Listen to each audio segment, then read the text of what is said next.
Baik, Assalamualaikum warahmatullahi wabarakatuh.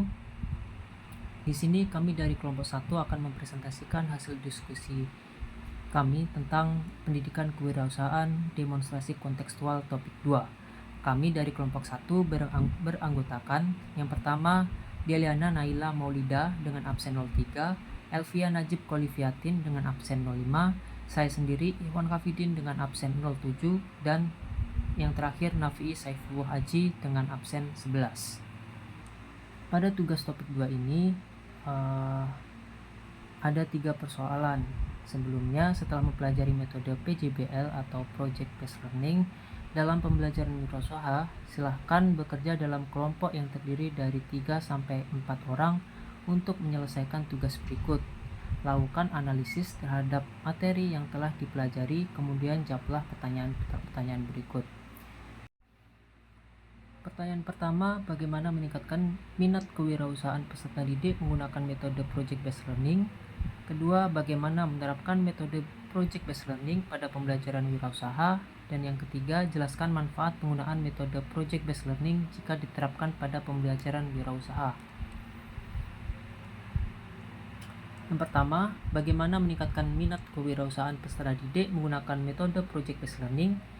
Project Based Learning atau PJBL kewirausahaan adalah metode pembelajaran yang menggunakan proyek atau kegiatan untuk menumbuhkan minat berwirausaha pada peserta didik. PJBL kewirausahaan dapat membantu peserta didik dalam 1. Mengembangkan kemampuan berpikir kritis, 2. Menemukan pemecahan masalah, 3. Mengumpulkan sumber daya yang diperlukan, 4. Membuat ide-ide baru, dan yang kelima, memanfaatkan sumber daya dalam implementasi bisnis. Implementasi PJBL KWU di SMK kelas DPIB, yaitu di sini kita mendiskusikan dan mencontohkan pada peserta didik dapat membuat jasa gambar konstruksi, yaitu melatih peserta didik untuk berani menggunakan kemampuan soft skill penggunaan AutoCAD untuk membuka jasa gambar konstruksi pada proyek-proyek dengan skala kecil. Nah, kemampuan yang diharapkan dapat berkembang dari peserta didik tersebut adalah yang pertama, dapat berpikir kritis, yaitu untuk mendesain gambar, berkonsultasi dengan guru, dan memecahkan masalah yang ada dalam proyek tersebut.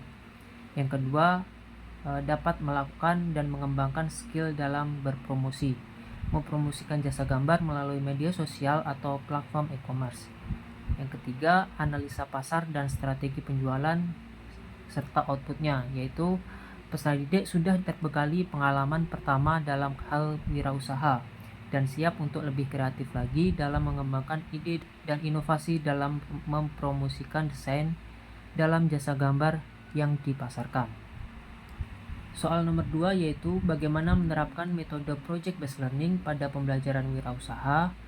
Pembelajaran project berbasis Project Based Learning atau PJBL dilakukan dengan cara yang pertama, menentukan pertanyaan mendasar kepada peserta didik terkait materi yang telah diajarkan.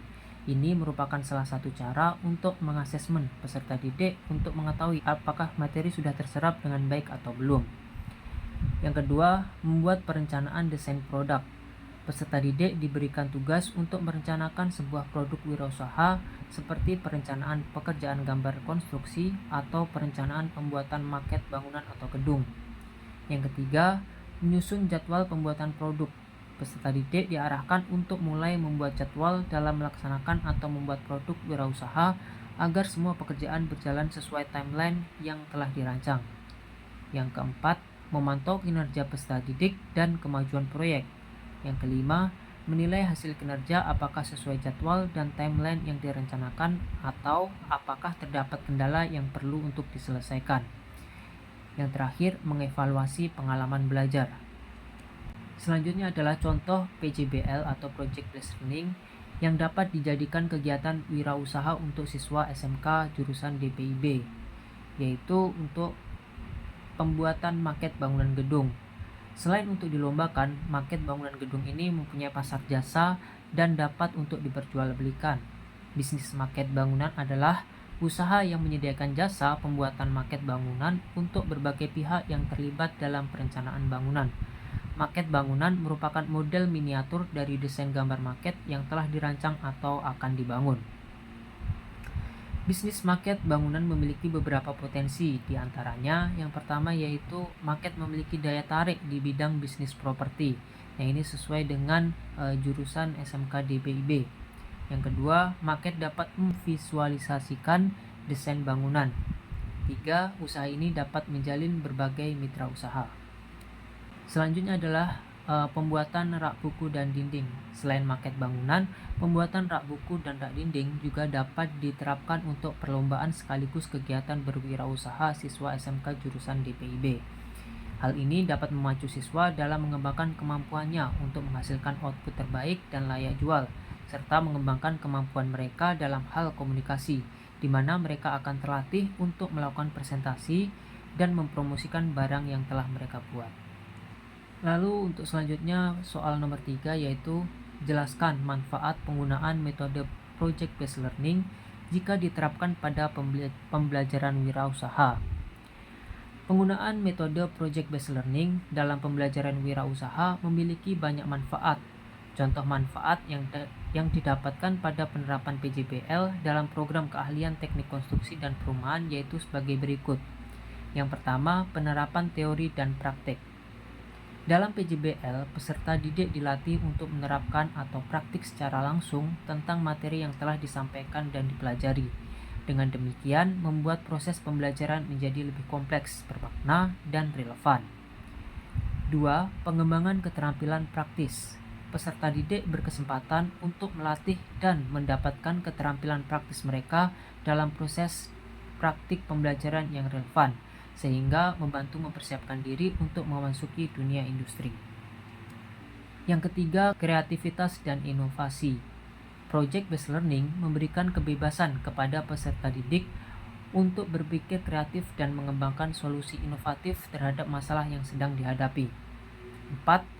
Keterampilan kolaborasi. Peserta didik didorong untuk bekerja sama dengan rekan tim untuk menciptakan sebuah kolaborasi dalam mencapai suatu tujuan wirausaha secara bersama-sama. Yang kelima, kemandirian dan tanggung jawab.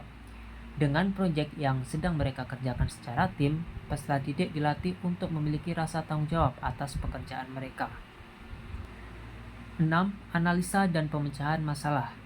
Peserta didik dihadapkan pada tantangan yang memerlukan analisis kritis dan kemampuan untuk memecahkan masalah. Keterampilan ini akan sangat dipergunakan untuk dunia kerja dan wirausaha. 7. Keterampilan presentasi dan komunikasi. Peserta didik diberi kesempatan untuk mempresentasikan atau mempromosikan hasil kerja mereka, sehingga secara tidak langsung mereka akan melatih dan mengasah skill komunikasi di depan banyak orang. 8. Pendidikan berkelanjutan. Project based learning mendorong peserta didik untuk terus belajar dan beradaptasi dengan kebutuhan pasar yang akan sering berubah dan mengikuti perkembangan zaman. Sekian presentasi dari kelompok kami. Ada kurang lebihnya kami mohon maaf yang sebesar-besarnya. Wassalamualaikum warahmatullahi wabarakatuh.